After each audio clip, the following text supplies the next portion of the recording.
ঠিক আছে বন্ধুরা, ভিডিওটা এখন এই পর্যন্তই।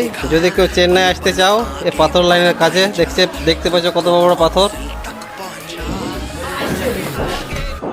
চলে আসতে পারো আমাদের কাছে।